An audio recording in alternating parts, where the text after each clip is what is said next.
रानो चिड़िया अपनी बेटी गुड़िया के साथ एक किराए के घर में रहती थी और उस घर का मालिक था कालू कौवा। कालू कौवा बहुत अमीर था और बहुत जालिम भी। वो तो जालिम था, उसकी पत्नी गोरी कौवी तो उससे भी 2 हाथ आगे थी। कालू जी, मैंने पिछले महीने कहा था कि मैं छोटी चिड़िया का किराया बढ़ा दूं। इतना सुंदर घर है हमारा और ऐसे घर के 500 रुपए किराया तो होना चाहिए। गोरी, अभी कुछ दिन ही तो हुए हैं किराया बढ़ाए हुए। अगर ऐसे घर का किराया बढ़ाते रहेंगे तो चिड़िया वो घर छोड़कर कहीं और चली जाएगी। जाती है तो जाए, मैं तो इस महीने का किराया 500 ही लूंगी। मैं जाती हूँ और बता आती हूँ उस चिड़िया को। ऐसा कहते हुए गोरी कौवी चिड़िया की तरफ जाती है। सुनो चिड़िया, इस महीने का किराया 500 लगेगा और 1 रुपया भी कम नहीं होगा। गोरी बहन, ये आप क्या कह रही हैं? अभी पिछले महीने ही तो कालू भैया ने किराया बढ़ाया था। बहुत महंगाई है, इतना किराया मैं कैसे दूंगी? मेरी गुड़िया की फीस होती है, राशन का खर्चा होता है और जो काम मैं करती हूँ उसमें तो यही सब बहुत मुश्किल से होता है। तो मैं क्या करूं? अगर नहीं दे सकती तो ये घर छोड़ दो और कहीं और चली जाओ। मैंने बता दिया है, मैं तो इस बार 500 ही लूंगी। और गोरी कौवी चली जाती है। मम्मा, आप रो क्यों रही हैं? मम्मा, कल से मैं भी आपके साथ काम पर जाया करूंगी। नहीं गुड़िया बेटी, आपने पढ़ाई के अलावा और कुछ नहीं करना। मैं अभी हूँ ना, मैं सब कर लूंगी। दूसरे रोज चिड़िया अपनी गुड़िया को तैयार करके स्कूल भेज देती है और खुद काम पर चली जाती है। चिड़िया एक छोटे से पानी पूरी के ढाबे पर काम करती थी, जो ढाबा कबूतर का था। चिड़िया, क्या बात है? आज आप बहुत परेशान लग रही हो। कबूतर भैया, आज फिर गोरी और कालू ने मेरे घर का किराया बढ़ा दिया है। पूरे 500 रुपए मांग रही है गोरी। मैं इतना किराया कैसे दे सकती हूँ? चिड़िया बहन, जैसे भी है गुजारा तो करना ही होगा। वो बहुत जालिम हैं। उन्हें किसी की मजबूरी की चिंता नहीं। अच्छा, आप चुप कर जाएं। मैं हर महीने आपके किराए में से आधा दे दिया करूँगा। ये सुनकर चिड़िया बहुत खुश हो जाती है। कबूतर भैया, आपने मेरी बहुत मदद की है। आप ही की वजह से आज मेरी गुड़िया पढ़ाई कर रही है। मैं अपनी गुड़िया को डॉक्टर बनाना चाहती हूँ। मेरी तो जिंदगी जैसे भी गुजरी, मैं गुड़िया के पापा की ख्वाहिश जरूर पूरा करूँगी और अपनी गुड़िया को डॉक्टर बनाऊंगी। चिड़िया बहन, मेरा काम तो आपके सामने है, परंतु जो मदद मैं आपकी कर सका जरूर करूँगा। 1 प्लेट बड़े वाली पानी पूरी की लगाना और चिड़िया बहन खट्टा थोड़ा ज्यादा डालना। और फिर चिड़िया अपने काम में लग जाती है। चिड़िया की बेटी गुड़िया पढ़ने में बहुत लायक थी। वो हमेशा अच्छी पोजीशन लेती। इसी कारण उसके सभी टीचर भी उससे बहुत खुश थे। गुड़िया, मैंने बड़े सर से बात की है। इस महीने से आपकी फीस माफ हो जाएगी क्योंकि आपने एग्जाम्स में बहुत अच्छे नंबर्स लिए हैं। टीचर, ये तो बहुत एहसान होगा आपका मुझ पर। मेरी मम्मा मेरी फीस की वजह से बहुत परेशान है। मम्मा चिड़िया घर में बैठी हुई थी कि गुड़िया बहुत खुशी खुशी घर आती है। मम्मा, मम्मा, एक बड़ी खुशी की खबर है। बताओ तो मेरी बेटी, आज इतनी खुश क्यों है? मम्मा, टीचर ने मेरी स्कूल की फीस माफ कर दी है क्योंकि मैंने एग्जाम्स में बहुत अच्छे नंबर्स लिए थे। भगवान तेरा शुक्र है, मुझे आपकी फीस की ही चिंता लगी हुई थी। ऐसे ही उनके घर के दरवाजे पर दस्तक होती है। लाइए जी 500 रुपए। गोरी बहन, इतनी जल्दी में क्यों हैं आप? देती हूँ मैं आपको 500, परंतु आपके घर की छत थोड़ी कमजोर है, इसे ठीक करवा दें। मैंने बताया है लकड़हारे पक्षी को, वो किसी दिन आकर ठीक कर जाएगा। ये लें गोरी बहन अपना किराया और छत जरूर ठीक करवा देना। फिर गोरी कौवी अपना घर का किराया लेकर चली जाती है। गुड़िया रात को अपनी लालटेन लगा लेती और अपनी पढ़ाई करती। वो बहुत मेहनत करती और फिर पढ़ने के बाद वो अपनी मम्मा के साथ सो जाती। दूसरे रोज गुड़िया स्कूल चली गई थी। चिड़िया अपने काम पर जाने वाली थी कि वहाँ एक लकड़हारा पक्षी आ जाता है। चिड़िया बहन, यही घर गोरी का है ना? मुझे इस घर की छत मरम्मत करना है। हाँ लकड़हारे पक्षी जी, मैं इस घर में किराए पर रहती हूँ। आप इसकी छत अच्छे से ठीक कर दें। पूरे 500 किराया लेती है गौरी मुझसे। क्या आपका अपना घर नहीं है? नहीं, जब से मेरे पति जी मरे हैं मैं तब से ही इस किराए के घर में रहती हूँ। अब मैं जाती हूँ, मुझे काम पर भी जाना है। और चिड़िया चली जाती है। ये तो बहुत गरीब और मजबूर है बेचारी, और वो जालिम कौवे इससे इस घर का 500 किराया लेते हैं। फिर वो लकड़हारा पक्षी अपने काम में लग जाता है। कबूतर भैया, एक खुशी की खबर है। क्या खबर है चिड़िया बहन, क्या हुआ? अपनी गुड़िया की फीस माफ कर दी है स्कूल वालों ने, क्योंकि गुड़िया ने एग्जाम्स में बहुत अच्छे मार्क्स लिए थे। फिर तो बहुत अच्छा हुआ। मैंने कहा था ना, भगवान जरूर आपकी मदद करेगा। 2 प्लेट पानी पूरी, हरी चटनी ज्यादा डालना। चिड़िया अपने काम में लग जाती है। गुड़िया भी स्कूल से आ जाती है। आप कौन है अंकल? मैं लकड़हारा पक्षी हूँ, घर बनाता हूँ। इस घर की छत मरम्मत करने आया था जिसमें आप रहती हैं। अंकल, मैं पानी लाऊं आपके लिए? नहीं बेटा, मैंने पानी अभी अभी पिया है। मेरी कोई संतान नहीं है, दिन रात काम करता हूँ। आप बहुत अच्छी हो बेटा। क्या पढ़ाई कर रही हो? अंकल, मैं डॉक्टरी पढ़ रही हूँ और कुछ ही दिनों में मुझे डॉक्टरी की डिग्री मिल जाएगी। क्या मैं आपको अपनी बेटी कह सकता हूँ? क्यों नहीं, मैं आपकी बेटी की तरह ही हूँ। गुड़िया की मम्मा भी काम से आ जाती है। चिड़िया बहन, मेरा एक घर है नदी के पास, वो खाली ही पड़ा है। अगर आप चाहें तो आप मुफ्त में वो घर ले सकती हैं। ये सुनकर वो चिड़िया बहुत हैरान थी। क्या मुफ्त में? वो क्यों? क्योंकि मैंने गुड़िया को अपनी बेटी कहा है और मैं अपनी बेटी को घर देना चाहता हूँ। मेरी कोई संतान नहीं है और गुड़िया से मिलकर मुझे ऐसा लगा जैसे मुझे मेरी बेटी मिल गई। ये सुनकर चिड़िया की आंखों में आंसू आ जाते हैं। सच ही कहते हैं, अगर इस जंगल में बुरे और जालिम पक्षी रहते हैं तो साथ में आप और कबूतर जैसे अच्छे भी, जो दूसरों के दर्द को समझते हैं। आपका बहुत बहुत धन्यवाद पक्षी जी। आप कल ही गौरी कवि को इस घर की चाबियां दे देना, और ये लें आप अपने और नए घर की चाबियां।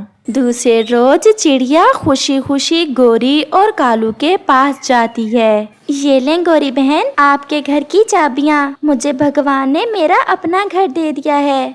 अपना घर? परंतु वो कैसे? जिस लकड़हारे को आपने घर की मरम्मत करने भेजा था, उसी ने मुझे घर दिया है, नदी के पास वाला। ऐसा कहते हुए चिड़िया वहाँ से चली जाती है। ये कमबख्त लकड़हारा तो मेरा सारा काम ही खराब कर गया। अच्छा भला बिजनेस चल रहा था। ऐसे ही दिन और रात गुजरते गए और फिर एक दिन गुड़िया अपनी डॉक्टरी की पढ़ाई मुकम्मल कर लेती है और वो अपने स्कूल की स्पॉन्सरशिप से अपने जंगल में बड़ा अस्पताल बनाती है, जहां वो गरीब पक्षियों का मुफ्त इलाज करती है।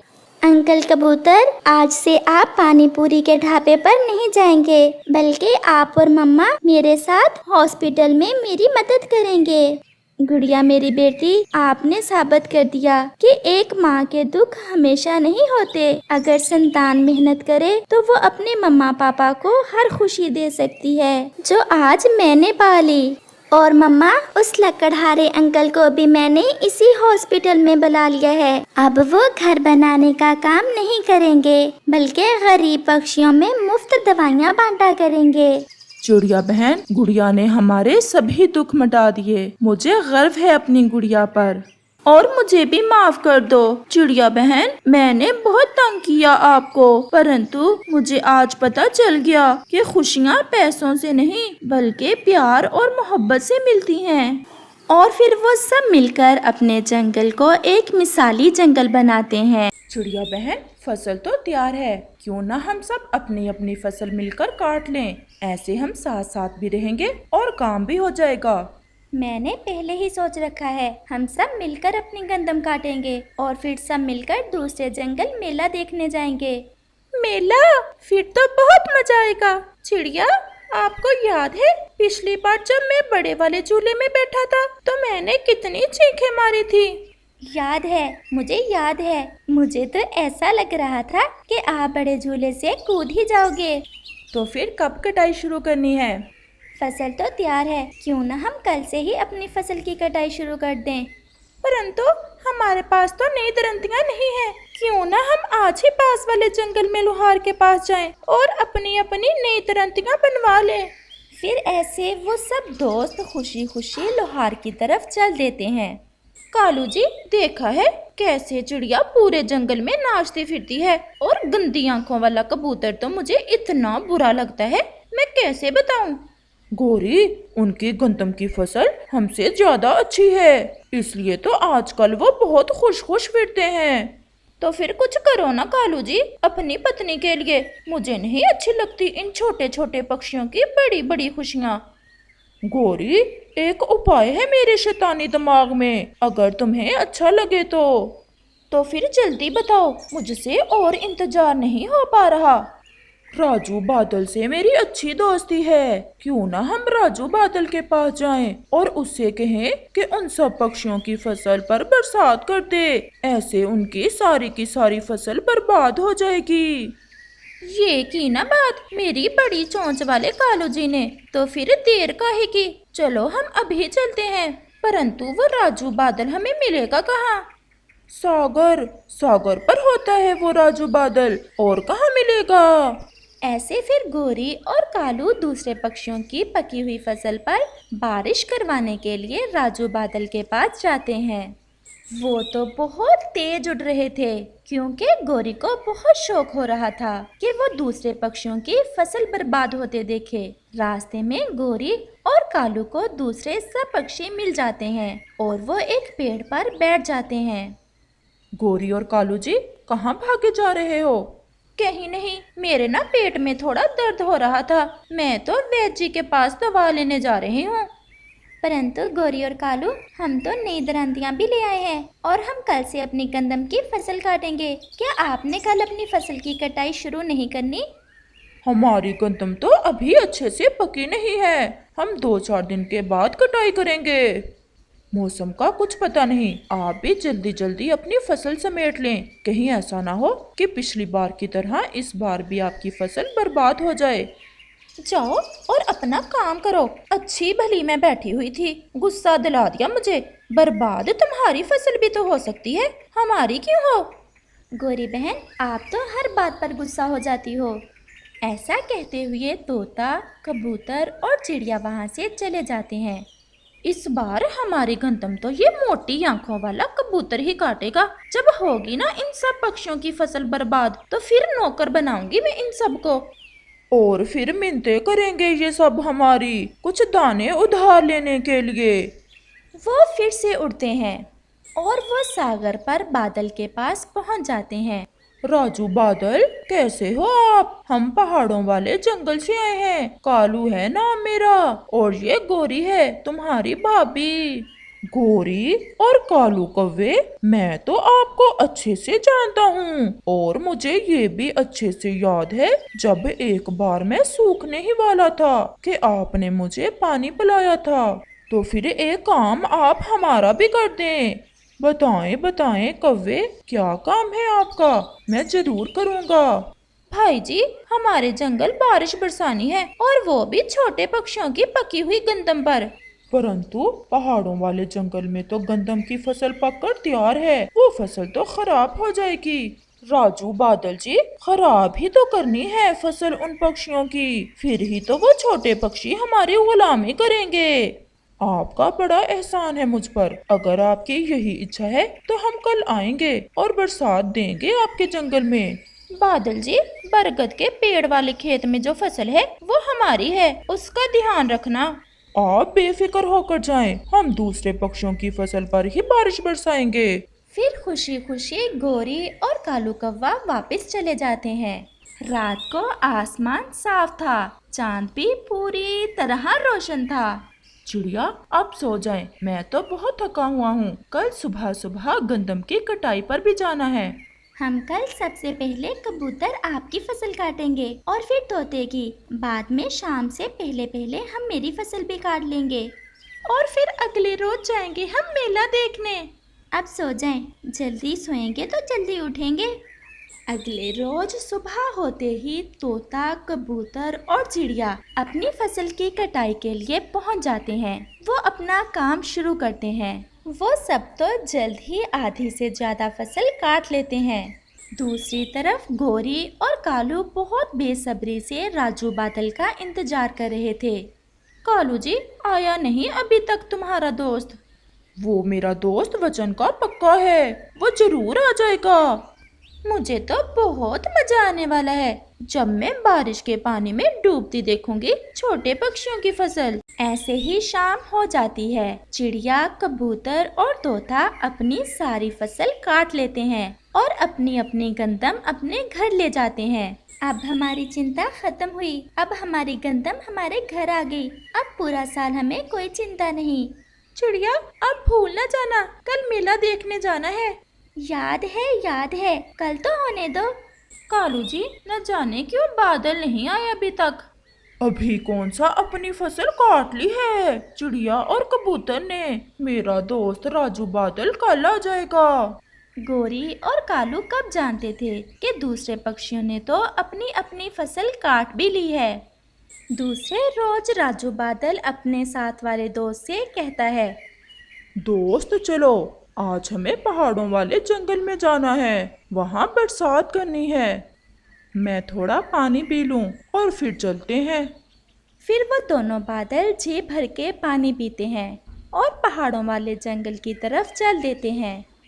वो तो बहुत तेज उड़ रहे थे, हवा भी चल रही थी। उस कारण वो तो जल्द ही पहाड़ों वाले जंगल में पहुंच जाते हैं। वो देखते हैं कि पूरे जंगल में गंदम की फसल तो काट ली थी, परंतु केवल कव्वे और कव्वी की फसल खड़ी थी। राजू बादल भी ये भूल जाता है कि वो फसल तो उसके दोस्तों की है, इसलिए वो जोर से गरजते हैं और बरसात शुरू होती है। बारिश तो बहुत तेज थी।